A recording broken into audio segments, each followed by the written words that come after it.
What is up, YouTube? What is up, family? We have another Patreon request. I apologize again. This one has been lost, but found. France étrange. Les deux Sèvres. Sèvres. What? Les deux Sèvres. I don't know what that means. The two... C'est pas. Bon, allez. Strange? Étrange. Not doing very well today. Oh, English lyrics? Maybe, possibly. Qu'est-ce que c'est ça? Oh. Nous voici au Chant des Étoiles. Ah, celui-là. Il n'a pas dit chanson des étoiles. Aïe, aïe, aïe. Bon. Ok, I know this guy. Right. On raconte qu'ici, habillé de son manteau étoilé, Radegonde a demandé à Dieu de la protéger de son mari. Les pommiers auraient alors courbé leurs rameaux pour cacher la reine des Francs qui passa la nuit dans le verger. Le lendemain, elle repartit en laissant son manteau royal. On raconte que depuis, les étoiles de son habit magique remontent à la surface. Il suffirait de chercher au sol. Ok, c'est plutôt dingue. C'est des cailloux? Ah non, c'est des étoiles. Quoi? Des milliers de personnes passent chaque jour devant des endroits fabuleux sans jamais ouvrir les yeux. Chaque région de France recèle de vieilles croyances, de superstitions et de mythes. Souvent, ce sont des lieux précis qui les immortalisent à tout jamais.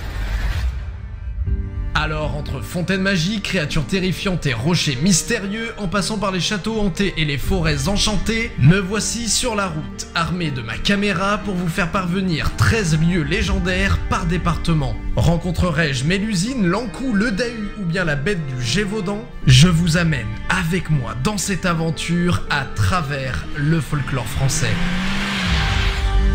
Ah oui, je rappelle maintenant.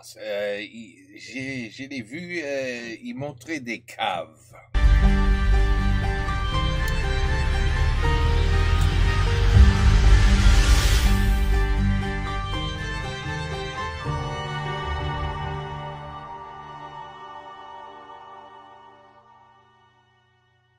France étrange. Les Deux-Sèvres font partie de l'ancienne province du Poitou, territoire parsemé de très vieilles légendes. La tradition donne au géant Gargantua l'origine de beaucoup de dolmens et de tumulus, et attribue à la fée Mélusine une grande partie de ses constructions. Le thème des chats maléfiques se réunissant la nuit du carnaval est aussi très répandu, et ici et là, on vous parlera régulièrement de farfadets. Ces créatures font en effet partie intégrante du folklore de Sévrien, et on disait de la vallée de l'Aigret qu'elle était le domaine exclusif des farfadets. C'est donc ici que commence notre road trip dans les Deux-Sèvres, au Chant des Étoiles.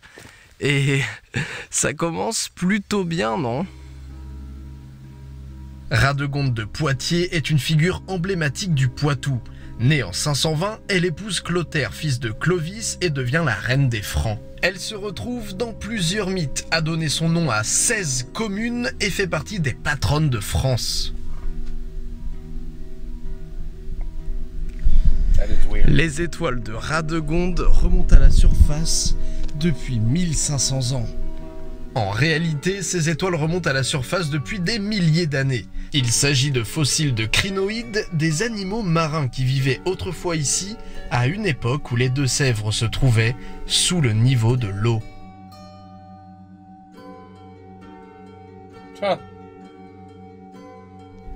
Là, je vous le dis, il y a des gens qui se sont fait chier à creuser.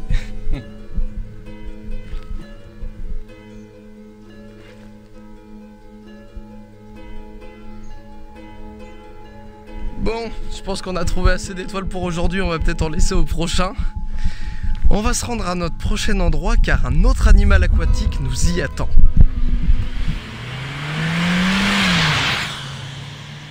Aquaman? Non. Non.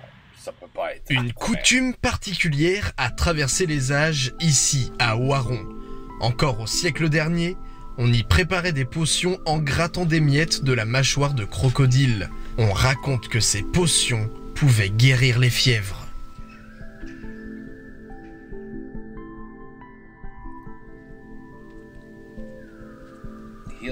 À la collégiale Saint-Maurice, la chapelle du château, on y trouve là aussi un crocodile.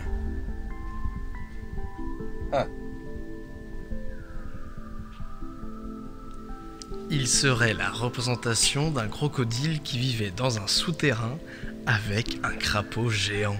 Les villageois tuèrent le crocodile pour préparer leur potion et le crapaud mourut de chagrin. Pour d'autres historiens, ce crocodile pourrait aussi rappeler un dragon qu'un chevalier a vaincu pour pouvoir se marier avec la fille d'un seigneur de Oiron.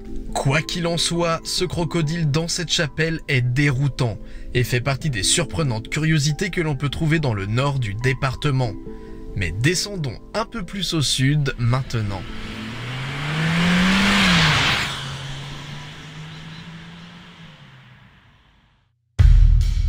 A lot of myth.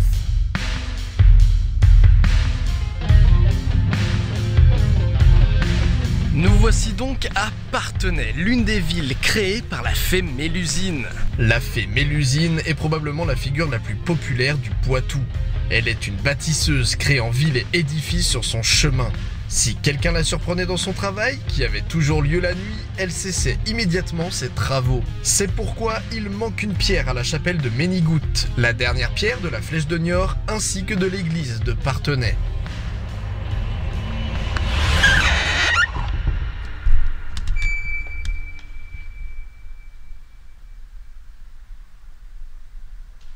Bouh! Ah. Ça marchait? Non. Elle aurait bâti cette église en seulement 3 nuits, avant d'être interrompue par le lever du soleil. Jamais elle ne revint poser la dernière pierre. Elle partit vers d'autres contrées et sa monture laissa une trace de sabot sur la pierre manquante. Toutes les fois que l'on tenta de placer la pierre, elle tombait dès le lever du jour. That's interesting.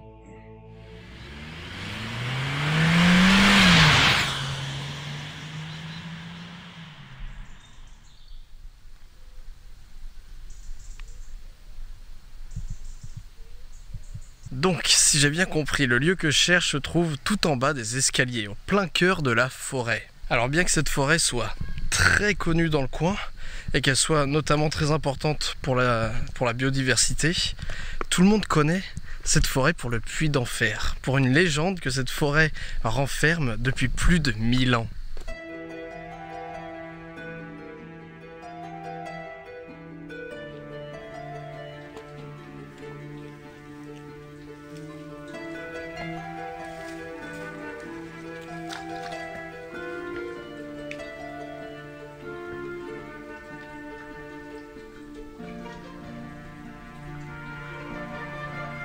Very nice. Peaceful. Very peaceful.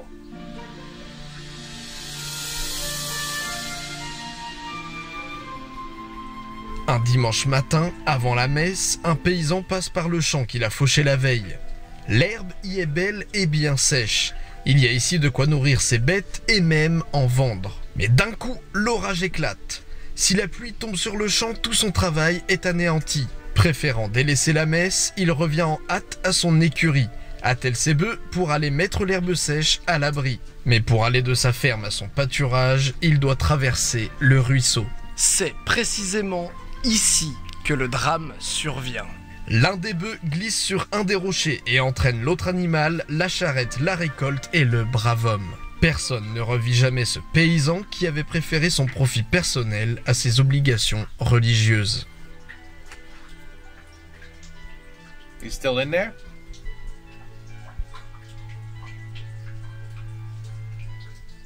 La légende du puits d'enfer était née.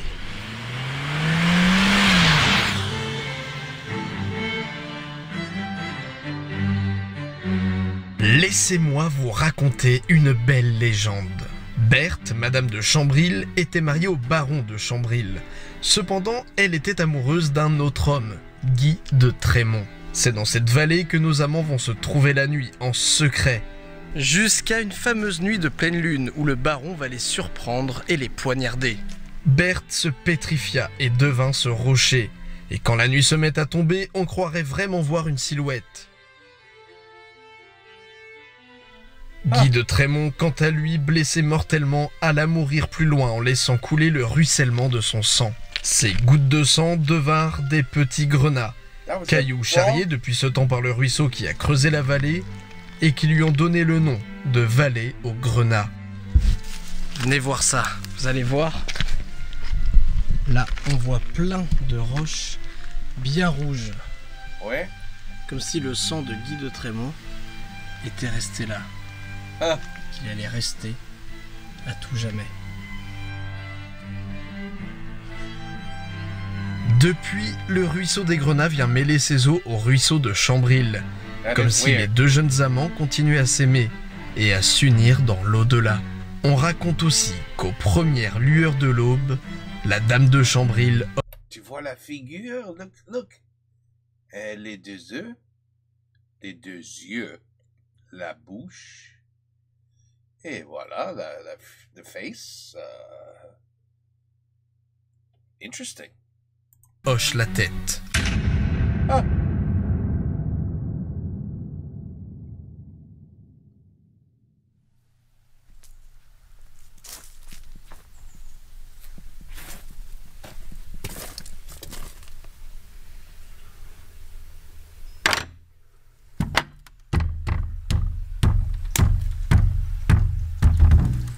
I don't think anybody's home.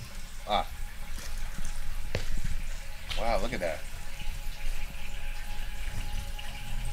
Foucambert se trouve sur un petit chemin qui mène au village de Vernoux-sur-Boutonne, juste après Vilaine. Les eaux miraculeuses, fontaines magiques et lavoirs bénis sont communs en France, et il en existe plusieurs rien que dans les Deux-Sèvres. La fontaine de Foucambert n'est pas la plus jolie, elle n'est pas la plus grande, elle n'est pas la plus réputée ou la plus connue, non. Mais si j'ai voulu vous en parler aujourd'hui, c'est parce que son utilisation était encore attestée au XVIIIe siècle. L'eau miraculeuse de cet endroit permettrait de guérir des maladies et d'apaiser des symptômes, que ce soit chez les humains mais aussi chez le reste du règne animal. Guy Pilard a dit « Les bergers qui voulaient avoir des brebis fécondes les menaient boire à ces fontaines pendant un certain nombre de jours.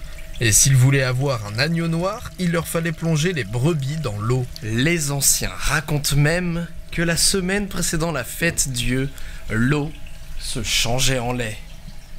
La tradition rapporte en revanche que la nuit, les voyageurs attardés y rencontraient autrefois des troupes de laveuses habillées de blanc, battant du linge funèbre. Cette rencontre était considérée comme un présage de malheur. Ceci ne me rassure pas des masses, surtout que nous nous trouvons à proximité de Vilaine, juste ici, au fond du chemin. Et à Vilaine, on y trouverait apparemment un farfadet maléfique. Toujours à proximité, au lieu-dit de la Belle Croix, on raconte que des chats se mettent à danser avec des sorciers autour de pierres hantées par des fées et des nains. Okay. If you say so, I believe you.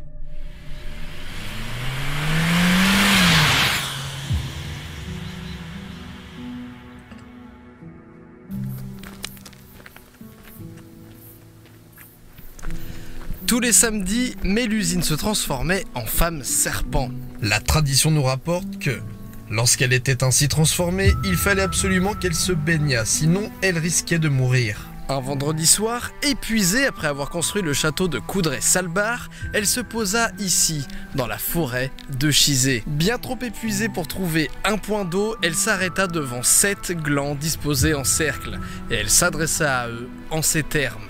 « Allez-y, poussez donc bien vitement, chers petits glands. Faites-moi des chaînes tout en rond, oui tout en rond. Après cela, nous verrons, oui nous verrons. » Les glands se mirent alors à s'enfoncer dans l'herbe, s'empressèrent de germer puis de forcir et de pousser si vite et si bien que les 7 troncs se sont intriqués les uns dans les autres à leur base pour former une sorte de vasque. Voici donc les 7 chaînes de Chizé, que l'on appelle aussi la baignoire de Mélusine. Bon, ils sont un peu morts, surtout depuis la tempête de 1999, mais justement, la forêt de Chizé sert d'étude quant à la résistance des arbres face aux intempéries et aux changements climatiques.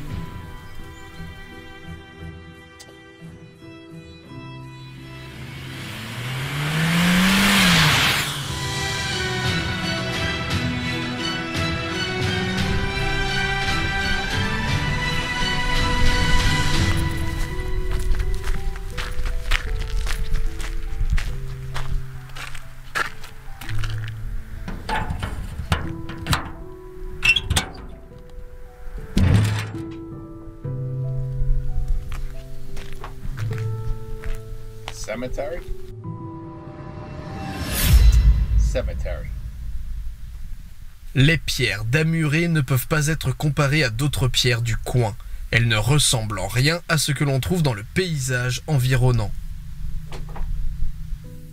Elles ont été vénérées pendant des siècles, à tel point qu'on leur amenait des pièces de monnaie. Les femmes stériles pouvaient même venir auprès d'elles afin de devenir fécondes. Ah. Mais alors, que font-elles là? Eh bien, selon la légende, ce sont les premiers fondements de l'église d'Amuré. Les maçons avaient beau travailler, chaque matin leur ouvrage avait disparu. Alors, dans son découragement, l'un d'eux jeta son marteau bien loin en lui disant « Va-t'en chercher la place où nous pourrons travailler ». Le marteau s'arrêta sur l'emplacement actuel de l'église qu'il fut alors facile de bâtir. Une autre tradition rapporte aussi qu'en des temps reculés, on attacha tous les bœufs du village à ces pierres. Mais leurs efforts furent impuissants et les pierres sont restées là où on les voit encore aujourd'hui.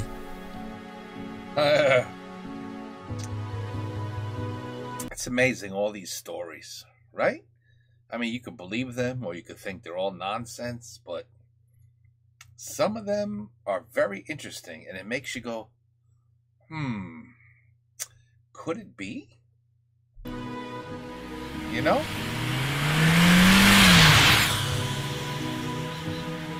The Dragon and the Prisoner.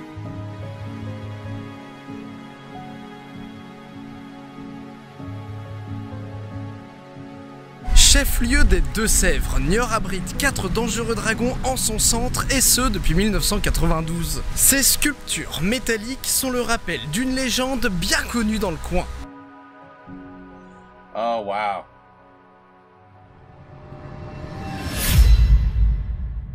It's pretty damn cool, right in the street.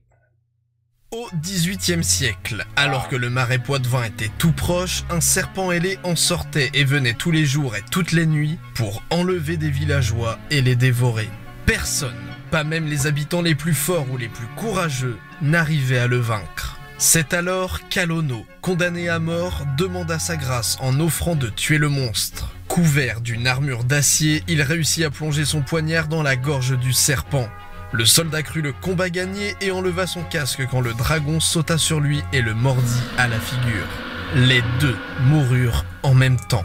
On éleva alors une tombe pour le soldat en mémoire de son combat, qui se trouve aujourd'hui au musée d'Aguessy. Eh bien, allons-y voir cette tombe. Malheureusement, on me dit au musée qu'ils n'ont jamais entendu parler de cette tombe.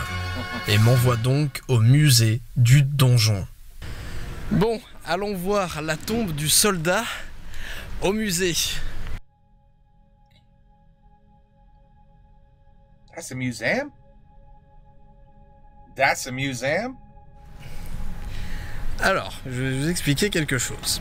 C'est le deuxième musée que je fais. En fait, personne n'a la tombe du soldat. Pourtant, moi, c'était marqué dans un bouquin, c'était marqué sur internet. Même eux, on m'a confirmé au musée qu'ils l'avaient bien dit à la télévision.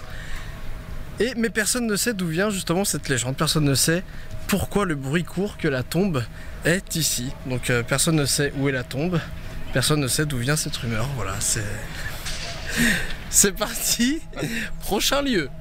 Plusieurs hypothèses pourraient expliquer la légende du dragon.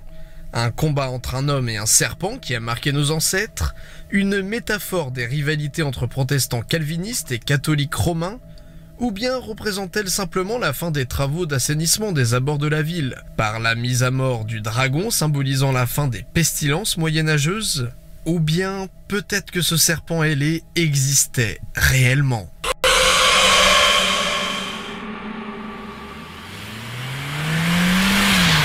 Of course it was real, of course.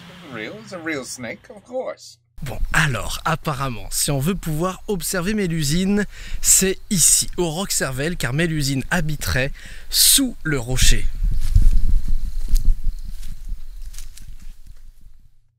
Mélusine construit le château de la ville de Besseleuth et depuis sa destruction, elle habite sous le Roc Cervelle, d'où elle pousse des cris pour effrayer les voyageurs. L'hiver, elle urine et engendre alors une source qui s'écoule vers l'Autise, ainsi que l'eau qui suinte d'une salle basse du château. Alors j'essaie de prendre de la hauteur là, parce que le rocher en fait, il est très difficile d'accès, il est rempli de ronces partout, et là j'ai même de croiser des gens qui trouvaient ça décevant que le rocher soit un peu dissimulé derrière toute la végétation. Donc là je grimpe et c'est raide. Peut-être qu'on aura une belle vue.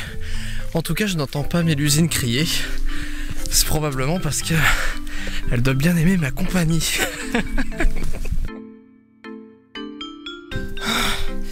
On y est. Hop là.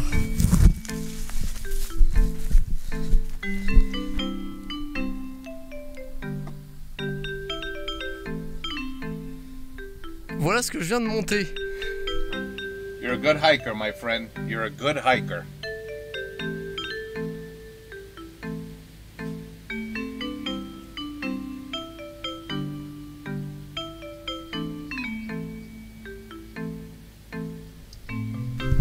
Bon, ça fait quelques temps que je suis là maintenant. Toujours pas entendu Mélusine et je ne l'ai surtout pas vue. Donc on va continuer notre route. Allez, on se retrouve au prochain lieu.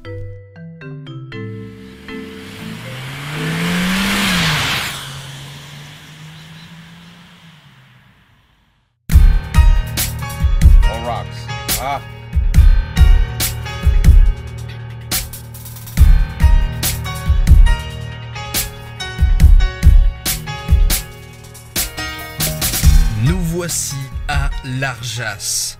Dans le coin, on appelle Chiron ces énormes boules de granit qui sortent du sol. Vous vous doutez qu'avec de telles pierres, beaucoup de mythes ont été créés et souvent encore, elles impliquent des farfadets.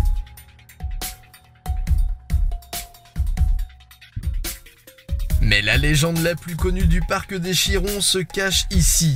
C'est celle de cette pierre que l'on appelle le rocher branlant. Wow. Il s'agit d'une pierre de jugement. Les gens pouvaient faire des kilomètres juste pour pouvoir faire bouger le Chiron et ainsi se faire pardonner de leurs erreurs.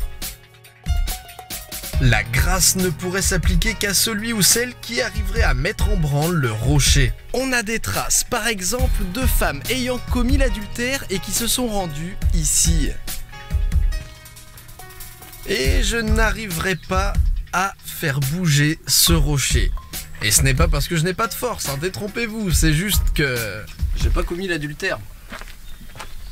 Le Chiron est en équilibre depuis des centaines d'années. Personne n'a jamais réussi à le faire tomber. That's cool. How about if I jumped on top of it after a couple of Big Macs? You think maybe I can make it move? It's possible. It's possible.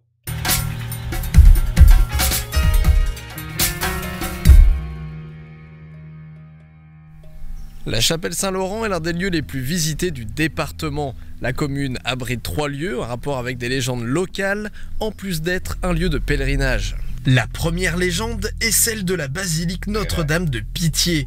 La tradition orale rapporte que durant le Moyen-Âge, un paysan trouve une statue de la Vierge Marie tenant le corps de Jésus dans un bosquet. Ne voulant pas la laisser ainsi, il l'emmène à l'église du village.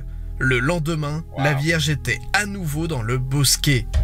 Le phénomène se reproduit plusieurs fois et on décide alors de construire une nouvelle chapelle à cet endroit. Wow.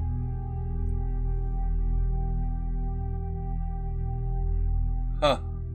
La deuxième légende est celle de ce gros bloc de granit, de 600 mètres carrés. Un combat entre la Vierge et le diable aurait fait rage et la Vierge y aurait laissé l'empreinte de son pas. Huh. It's amazing, all these stories.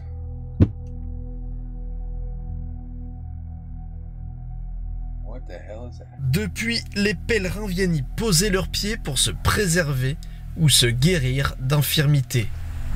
I almost was gonna guess that was a Par footprint. respect pour la tradition, je vais mettre mon pied là où la Vierge a posé son pied, comme des milliers de personnes le font. Sachez-le, la Vierge chausse du 39, donc... Ah. Ouais, bon, bah, c'est pas ma pointure. La troisième légende est celle du timbre au chat.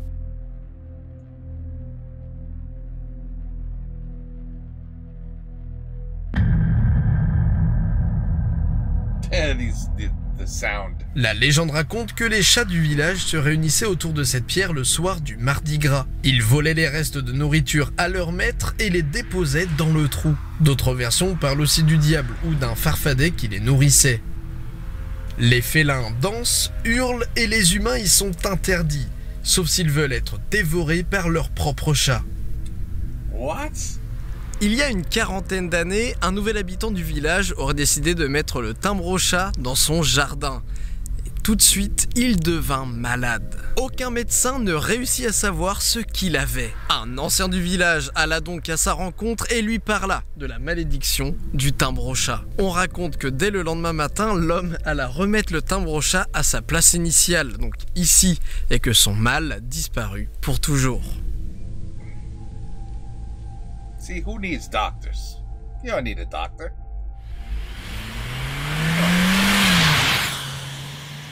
You don't need no doctors.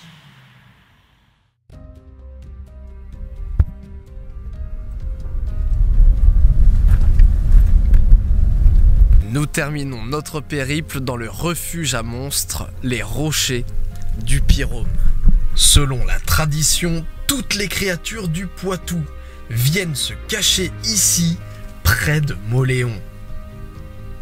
What is that? Hidden in the... Allez, rapprochons-nous, il y a un petit chemin. On racontait au Moyen-Âge qu'on y voyait régulièrement des farfadets, des lutins et même des loups-garous. On raconte qu'une procession silencieuse permettait de les chasser. Mais un jour, une femme arriva à Pirôme et crut voir la silhouette du diable. Prise de frayeur, elle s'écria « Le voilà, le voilà !» Aussitôt, elle fut saisie, emportée, et jamais plus on ne la revit. Des traces d'une autre légende encore parcourent les vieux livres poussiéreux du terroir. Les farfadets garderaient un trésor caché sous un énorme bloc qui se soulève à minuit sonnant, la veille de Noël. À ce moment précis, l'or est offert aux libres convoitises de ceux qui consentent à céder leur part de paradis.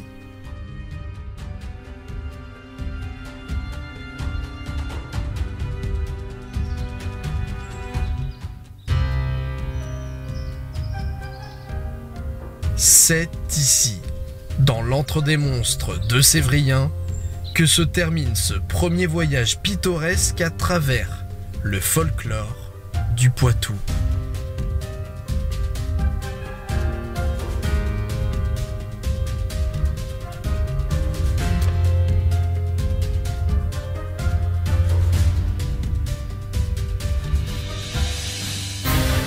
Entre dragons et fées, n'oubliez pas de regarder où vous marchez, car si les légendes ont effrayé nos ancêtres, elles peuvent éclairer nos descendants. Elles nous permettent de rêver, de nous ressourcer, de comprendre notre passé. Et peut-être qu'une nuit de pleine lune, c'est votre empreinte de pas laissée sur la route à la recherche de légendes qui en deviendra une.